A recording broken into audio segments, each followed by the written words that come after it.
My name is Christopher Laura, and this is my defense for instruction for my methods course. Most of the slides you will see are from the lesson that I taught at Culver High School. I selected this class after I observed Ms. Merzan and her interactions with her students. I noticed that most of the students were female and non-Caucasian. During my informal survey of the students, I did not notice any English language learners, and I did not note any students that were below level, at level, or above level.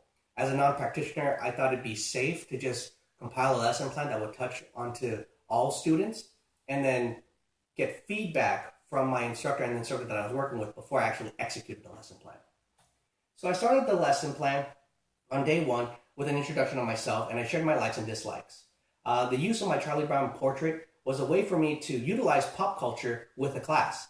I noticed Ms. Merzan did this once when she used a clip from The Winter Soldier as a hook into one of her lessons regarding polynomials. I also read in an article by Carol Lee Adams, which she wrote in 2011 for Scholastic Magazine, that pop culture is a great way to bring lessons to life.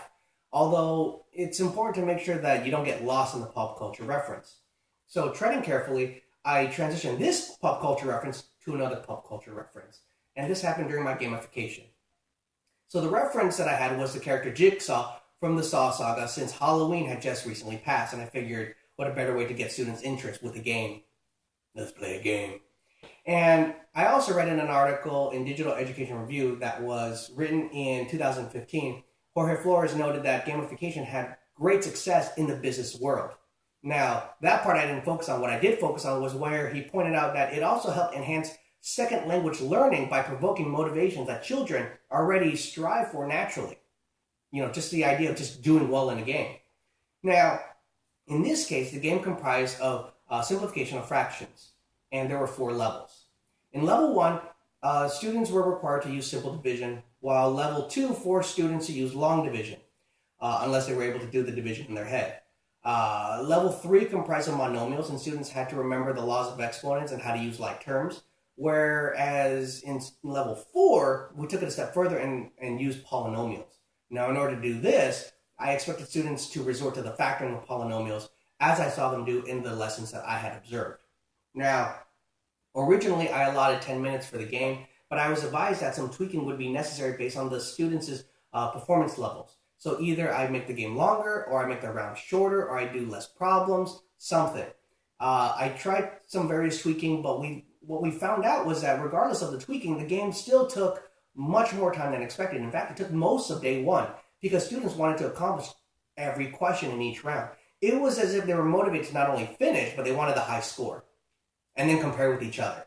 So what I did was, after each round, I did a check for understanding from the past lessons. And I had students use fingers on their hands to indicate how well they did in each round. Now, most of the class showed no major issues with levels 1 and 2. Level 3 did prove difficult for some, and almost no one was able to complete one problem in level 4. Now, I originally wanted to end the lesson for day 1 with a mini lecture into what the remainder and factor theorems were. But because the class took so long to work with the game, I decided to just do a justify, think, pair, share, and have the students discuss what they did and didn't get right in each round. Not only that, but they also shared what techniques and procedures kind of clicked right away and what didn't click for them during the game. After they worked within their groups, I had them write down their responses, and I collected their responses.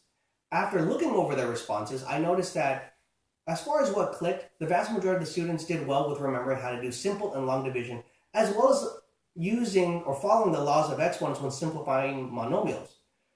Now, this is kind of interesting because I mentioned in level 3, not everyone was doing well. So the reason why some students were still struggling was because they had trouble working with the monomials. So maybe things like terms, or the differences between a constant, a coefficient, and a variable kind of threw them off.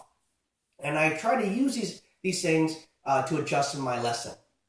So when I actually started day 2, it was with a mini lecture where I defined, again, the remainder and factor theorems to the class. Now, I wanted to go into an IBE because, according to Dan Mayer, whose TED Talk is posted on YouTube, he mentioned that he believed materials should provoke and support math reasoning and patient problem solving in students.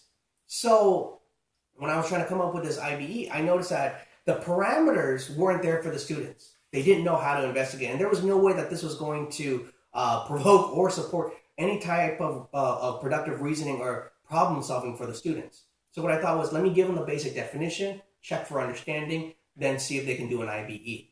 So I gave them the definitions as you see there on the screen, and I asked them thumbs up if they understand, thumbs in the middle if they kind of get it, and thumbs down if they have no idea what I'm talking about. And there were a lot of thumbs down, a lot of thumbs in the middle, more in the middle, so I was kind of hoping that maybe they just needed an example. So I provided an example on the next slide, which was actually question 1 from level 4. And what I noticed right away was that students were not getting it. The example of anything confused them more. I told them, all right, if the numerator is my p of x, what is my x minus a? No light bulbs went off.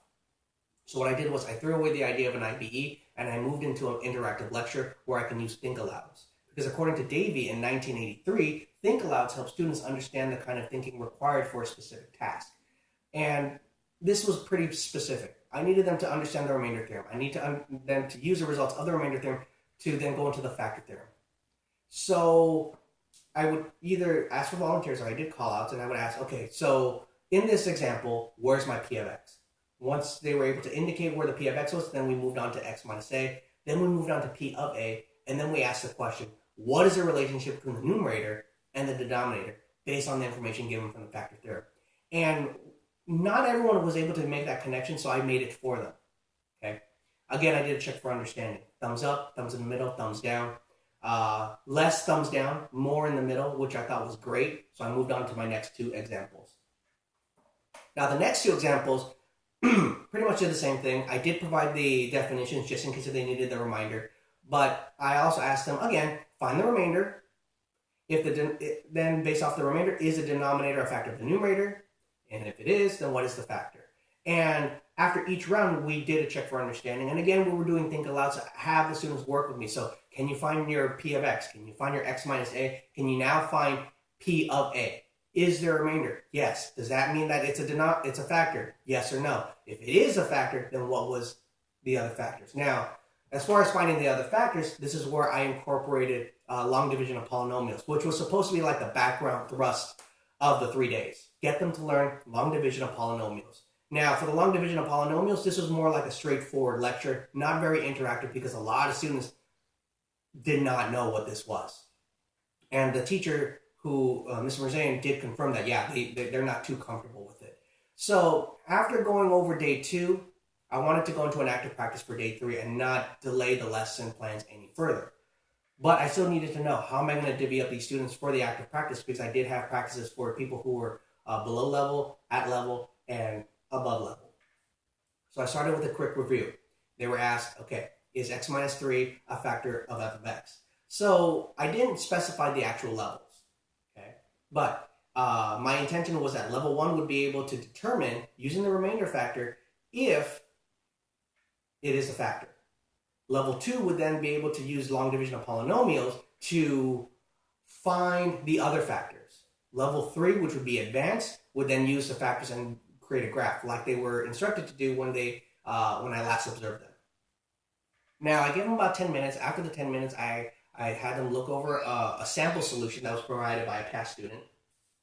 And by doing this, I let them determine, are you level 1, are you level 2, or are you level 3? So obviously level 1, again, do we have a remainder?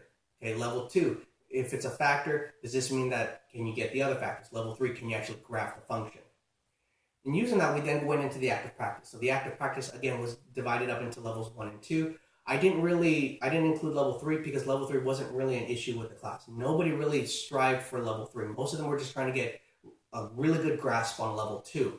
Now, while I was facilitating the active practice, I asked Ms. Mirzayan to just go ahead and work with the students who were struggling even getting to level 1. And what we noticed was that we were able to scaffold students from going from level 1 to level 2. Those who were already at level 2, more familiarity with level 2, maybe even ready to go into level 3. Those students who couldn't even get to level 1 were getting very comfortable with level 1, now saying, hey, can I do level 2? So what I then did was end the class with my last check for understanding, which was an exit slip. Now, in this exit slip, I used question 2 of level 4, which I did not show in earlier slides. And basically, all they had to do was determine if the denominator was a factor of the numerator and to explain their determination. Now, I was really happy when I got the results back because I saw students who were trying to utilize the remainder theorem. Now, there were some complications. There was a lot of common complications. Basically, The denominator is not written simply as x minus a form, so that kind of threw them off. But they still made very good attempts to get the right answer. Some students use the long division under the assumption that if I have a remainder, then yeah, it's not a factor, which I thought, again, great, stupendous. The part that was unfortunate was that nobody was able to actually give me a definitive yes or no if it was a factor. So moving forward, if I were to teach this lesson again, I would definitely want to shorten my game. As fun as it was, definitely shorten the game. I obviously wouldn't have to introduce myself since it would be my regular class, and spend more time planning out my interactive lecture with the think alouds. That way the active practice is more beneficial and students are able to do better with the exit slip before we move on to the next learning target. Thank you.